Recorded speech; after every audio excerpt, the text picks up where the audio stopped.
Hello friends, welcome back to my channel. तो आज का जो ब्लॉग है ये एक one kind of family blog है। ये कुछ दिन पहले मैं अपनी दीदी के घर गई थी, तो बस उसी दिन का ब्लॉग है। तो लंच में मैंने उस दिन किया था फ़िश, चावल, दाल और प्रॉन की सब्जी भी थी।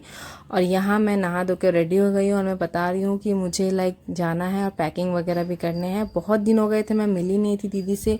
वो जब से उन्होंने घर लिया था ना, तब से वो बोल रही थी आओ आओ मिलने के लिए आओ। तो बस मैंने उस दिन प्लान कर लिया कि चलो छुट्टी भी है तो मिल के आ जाते हैं। और गर्मी इतनी ज़्यादा हो रखी है ना कोलकाता में कि मैं कॉटन का कुर्ती छोड़ के मैं कुछ नहीं पहन सकती। तो मैंने कॉटन का कुर्ती या प्लाजो निकाला था पहनने के लिए। साथ ही साथ मैंने साइड बाय साइड चलो एक किचन का टिप्स मैं शेयर कर देती हूँ। जैसे अदरक लहसुन का जो पेस्ट है ना, जिंजर गार्लिक पेस्ट, इसको हम लोग लॉन्ग टाइम तक कैसे इसको रख सकते हैं। तो मैंने जिंजर गार्लिक को अच्छे से धुल के क्लीन करके रख दिया था। उसको फिर मिक्सर ग्राइंडर में ग्राइंड करने के लिए डाल दिया और थोड़ा थोड़ा पानी डाल के इसको ग्राइंड कर दिया। इसको बहुत ज़्यादा पतला नहीं करना है, इसका जो पेस्ट है थोड़ा थिक रखना है, क्योंकि हम लोग इसको बहुत दिन तक स्टोर करेंगे।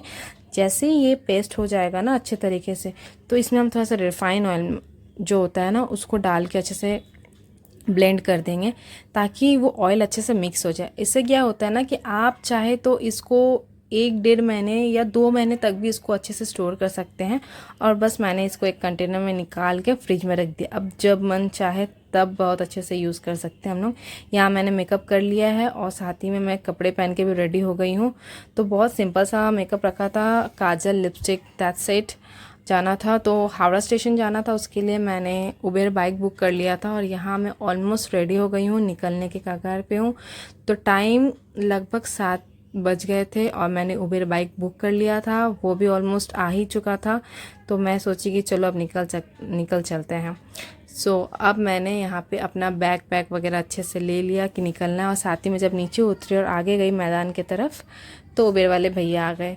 और बस ये मेरे हावड़ा का एक ही मॉल है, अवनी रिवर साइड मॉल। तो हम लोग यहाँ पे ऑल टाइम विज़िट करते हैं। सारा नज़ारा लेते हुए मैं पहुँच गई हावड़ा स्टेशन। हावड़ा स्टेशन जब भी पहुँचती हूँ ना, पता नहीं एक मन में ना खुशी सी होती है कि मतलब कहीं जाना है, कहीं जाना है। और ये हावड़ा स्टेशन हमेशा से फुल रहता है, इतना भीड़ रहता है ना कि मैं क्या बताऊँ। यहाँ पहुँचते ही मैंने अपना टिकट ले लिया और जैसे ही पहुँची टिकट लिया, साथ ही मुझे 5 मिनट में लोकल मिल गया, वरना एक लोकल के लिए शायद मुझे आधा घंटा और वेट करना पड़ता। फिर वहाँ से मैं पहुँच गई उत्तरपाड़ा। लोकल से उतरी, थोड़ा आगे बढ़ा तो मैं सोची कि बच्चे के लिए मतलब दीदी के लिए और उसके बेबी के लिए मैं पेस्ट्री ले लूँगी। तो आगे चल के देखा कि शॉप में रिनोवेशन चल रहा था, तो मैं ऑटो पकड़ कर चली आई दीदी के यहाँ। और फिर इनके घर के बाहर में एक ये स्टोर है, इनके कॉम्प्लेक्स के बाहर में, मतलब कॉम्प्लेक्स का ही स्टोर है। वहाँ ice cream, chips, Frooti, each and everything मिलता है। तो मैंने वहाँ से एक आइसक्रीम का बार ले लिया और साथ ही में मैंने लीची ड्रिंक ले लिया। तो मुझे पता नहीं था कि वो दीदी उसको अलाउ नहीं करती लीची ड्रिंक के लिए, बट फिर भी मैंने ले लिया। यहाँ मैं दिखा रही हूँ कि मैंने यहाँ पे आइसक्रीम ख़रीदा है और लीची ड्रिंक लिया है, क्योंकि गर्मी का टाइम है ना, तो ज़्यादा अच्छा लगता है मतलब ठंडी चीज़ें। और फिर मैं यहाँ पहुँच गई। मैं जब पहुँची तो मुझे लगा कि मैं सोची थी कि दीदी को मैं सरप्राइज़ दूँगी, बट वहाँ पहुँचते मुझे पता चला दीदी पहले से ही गेट पे खड़ी थी। कि उनका बेबी जिसका नाम रीद है, इसको मैंने जब ये हुआ था ना, ये एकदम लिटिल बेबी था, 2-3 डेज़ का, तब से मैंने इसको देखा है, इसको खिलाया है, खेला है। ये 2 साल हो गए हमारे यहाँ से शिफ्ट कर गए हैं। हमारे यहाँ पे पहले ये लोग रहते थे। जब यहाँ रहते थे तो हम लोग ऑलमोस्ट वीक में 4 to 5 डेज़ तो मिलते ही थे हम लोग। लेकिन आज इतना ज़्यादा डिस्टेंस हो गया कि सोच कर जाना पड़ता है मिलने के लिए। चलो कोई बात नहीं, फिर भी एक दिन टाइम निकाल लिया मैंने जाने के लिए। और मैंने यहाँ पे ना चेंज कर लिया है और चलो देखते हैं दीदी क्या कर रही है किचन में। तो जब मैं पहुँची तो वो बोली कि गैस ख़त्म हो गया उनका, तो इंडक्शन में खाना बनेगा। मैंने कहा चलो ठीक है, कोई बात नहीं। यहाँ खाना भी बन रहा था, साथ में हमारी बातें भी चल रही थी। हमारी बातें ऐसे हैं ना कि एक बार शुरू होती है तो ख़त्म होने का नाम ही नहीं लेती है। और मैंने थोड़ा हेल्प कर दिया यहाँ पे चिकन बनाने के लिए। दीदी प्याज वगैरह कट कर रही थी और यहाँ पे चिकन उन्होंने मैरिनेट करके रखा है। एक्चुअली बनाया तो उन्होंने ही था, मैंने बस थोड़ा हेल्प कर दिया था। और साथ ही साथ खाना बनते बनते हमारी अपनी बातें चल रही थी, पर्सनल लाइफ की बातें, प्रोफेशनल लाइफ की बातें, काम कैसा चल रहा है, घर पे सब कोई कैसे हैं। बताइए इतने दिन के बाद मिले तब भी हमारे को लगा, मैं वहाँ पे लगभग एक दिन पूरा रही, 24 आवर्स, वो भी मुझे कम पड़ने लगा। सोच रही थी और 2 दिन रुक जाऊँ। फिर बस खाना बन गया, हम लोगों ने अपना डिनर किया। डिनर सच में बहुत अच्छा था।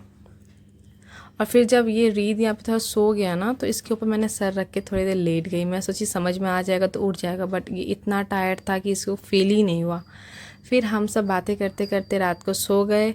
सुबह उठी, सुबह उठ के मैं फ़्रेश हुई और मुझको मेरा जो मतलब मेरा रोज़ का ब्रेकफास्ट होता है मिल्क कॉर्नफ्लेक्स, वो भी मुझे वहाँ पे मिल गया। इससे ज़्यादा और क्या ही मतलब अच्छा हो सकता था मेरे लिए, क्योंकि मैं मॉर्निंग में ज़्यादा हेवी ब्रेकफास्ट नहीं करती। और फिर यहाँ पे रीद अपने लाइक पूरा आर्मी का एक टॉय का सेट था उसके पास, वो उसके साथ खेल रहा था। मुझे बता रहा था यहाँ पे कि देखो ये सब चीज़ें हैं, मेरे को खेलने के लिए बहुत अच्छा लगता है। तो उसने अपने एग्ज़ाम टाइम में लिया था, ये सारी स्टोरीज़ बता रहा था मुझे। और फिर जैसे टाइम हुआ लगभग 12:30 के लगभग, तो फिर हम लोग पूल, दीदी बोली कि चलो पूल साइड चलते हैं, पूल में चलते हैं। बस हम लोग मतलब मैं तो बहुत एक्साइटेड रहती हूँ पूल के लिए। जब से मुझे दीदी ने बताया था कि उन्होंने ये घर बुक किया है, मुझे बताया था साथ ही में कि वहाँ पे स्विमिंग पूल भी होगा, तो मैं बोलती थी कि मैं वीक में एक बार तो पक्का आऊँगी, लाइक वीकेंड्स में तो आऊँगी समर में वहाँ पे पूल में एंजॉय करने के लिए। लेकिन ऑफिस से, घर के काम से और अपनी रिस्पॉन्सिबिलिटीज से इतना टाइम ही नहीं मिलता है कि कहीं जल्दी झट से चली जाऊँ। बट ठीक है, फिर भी उस दिन ऑफिस लिफ्ट किया था, थोड़ा टाइम था तो मिल लिया। तो चली गई मैं उनके यहाँ पे और फिर बस पूल में हम लोगों ने मस्ती किया। लगभग पूल में 2-2.5 घंटे हम लोग पूल में रहे। यहाँ पे पता है दीदी ने रीत को स्विमिंग भी सिखा दी थी।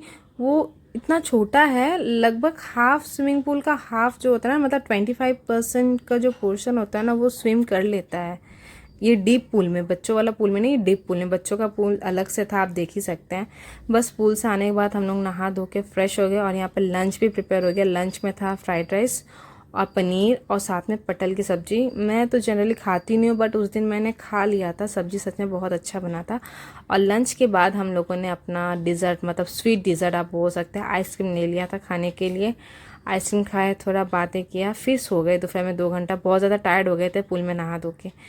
फिर जब शाम को मैं निकल रही थी मेरी मासी अगर भी वहाँ पर ही है, तो मैंने सोचा चलो उनसे मिलते हुए चलती हूँ। तो जैसे हम लोग रेडी होके निकल रहे थे ना, इनको भी कहीं जाना था, तो देखिए यहाँ पे रीत, मतलब हमारे यहाँ बंगाल में मतलब ये शाम को पूजा करते हैं तो संध्या आरती बोलते हैं, संध्या देते हैं।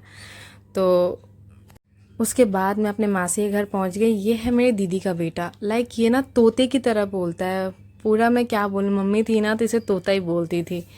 बहुत बोलता है, बहुत ज़्यादा। और ये मुझे बहुत मिस भी करता, जब भी मैं फ़ोन करती थी दीदी मुझे बताती थी। तो बस इससे मिलने के लिए स्पेशली चली गई। मैं अपनी दीदी से मिली, बहन से मिली, मेरे मौसा मौसी से मिली। बहुत दिन हो गया था, बस उस दिन यही किया। थैंक